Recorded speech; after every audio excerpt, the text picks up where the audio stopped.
My humble salutations to my beloved Bhagwan, respected elders and my dear students. Hearty welcome to Fourier transformations. Unit number 4, we are going to do problem. Find the Fourier transformation of the function f of x is equal to 1 plus x by a for x lying between minus a and 0, and the value becomes 1 minus x by a when x lies between 0 and a. Otherwise, it becomes the value equal to 0. So that means the function is defined from minus infinity to plus infinity.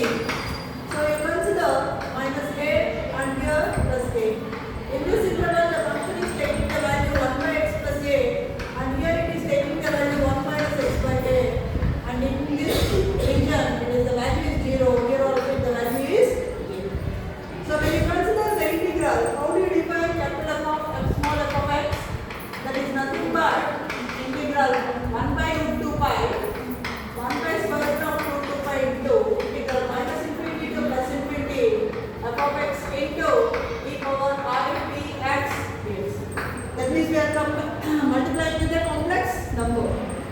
So this can be spread into 1 by square root of 2 pi and minus infinity to minus a plus integral minus a to 0 plus integral 0 to a plus integral a to infinity dx. So here this value is 0, here also the value is 0. So we get only the two terms. So what are these two terms? 1 by root 2 pi integral vary from minus a to 0. What is f of x here? 1 plus x by a into e power I p x dx plus integral 0 to a f of x 1 minus x by a into e power I p x dx.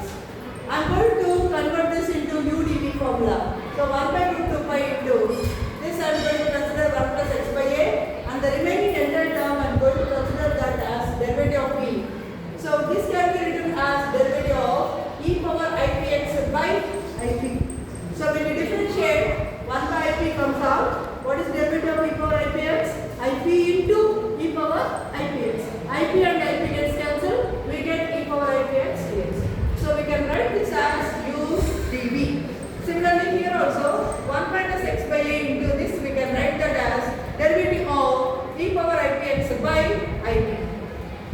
Now 1 by root 2 pi into integral uv. What is 1 plus x by a into what is v? E power ipx by ip. Limits vary from minus a to 0 minus integral v du. E power ipx by ip into what is derivative of this function? Derivative of 1 is 0. Derivative of x by a is nothing but 1 by a dx. And similarly here also we are going to write that as uv. 1 minus x by a into v. E power ipx by ip. Limits vary from 0 to a minus integral 0 to a. E power ipx by ip into minus the derivative of 1 minus x by a is nothing but minus 1 by a dx. So when you apply the upper limit, 1 plus upper limit is 0. 0 by a. So this term gets vanished. Similarly, e power ip 0. That anything power 0 is 1. So 1 into 1 by ip. That means only 1 by ip. When you apply the lower limit, 1 plus minus a by a. That becomes minus 1. 1 minus 1 becomes 0. So the second term is going to be vanished. Minus. When you do 1 by ipa, the constant I am bringing it out.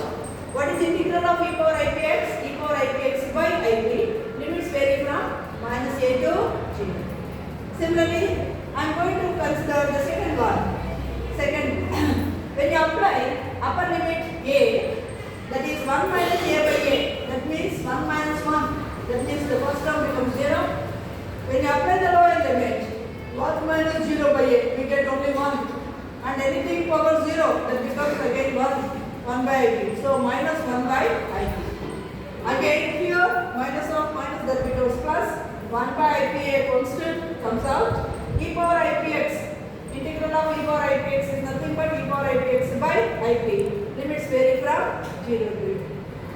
So the value is equal to 1 by square root of 2 pi into 1 by ip minus this value, anything power 0, that becomes 1 by ip. So 1 by ipa into 1 by ip, that becomes 1 by I square p square a. Minus sign is there, so we get minus.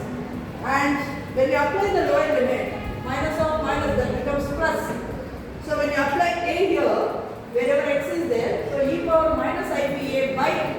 IPA into IP. That becomes 1 by I square P square A into e power minus IPA. This is the first integral. Now what about the second one? That becomes minus 1 by IP, and this term, when you apply the upper limit, IPA by I square P square A. So this becomes 1 by I square P square A into e power IPA. When you apply the lower limit, it becomes minus of 1 by I square P square A into anything from 0 is 1. So when you simplify this further, 1 by IP, I square value equal to minus 1. Minus of minus, that becomes plus. Plus 1 by P square A. And once again, what is I square? Minus. Minus 1 by P square A into e power of minus IPA. And minus 1 by IP plus 1 by I square. Again minus. So minus 1 by P square A e power IPA plus 1 by P square A. So when you observe these two terms gets cancelled, we are left with 4 terms. 1 by P square A is repeated, so it becomes 2 by P square A. And from both these two terms, when you take minus side, minus 1 by P square A, it becomes e power IPA plus e power minus IPA. So e power I theta plus e power minus I theta, that is nothing but 2 cos theta. So that becomes 2 cos. Here the theta is nothing but PA. So 2 also we can take common, 2 by root 2, that becomes root 2. Root 2 by pi into 1 by P square A into 2 is taken common, so we get 1 minus cos PA. And 1 minus cos PA can also be written as, if you want, root 2 by pi, I will show you, that is 1 by P square A into 1 minus cos 2 PA by 2 we can write. So what is 1 minus cos square cos 2A, that is equal to 2 sin square A, that is the formula. Okay? So we get what is the angle here, that is PA by 2. So 2 into sin square PA by 2. So finally the Fourier transformation of the given function is nothing but square root of 2 by pi into 1 by P square A into 2 sin square PA by 2. I hope this is clear. Thank you.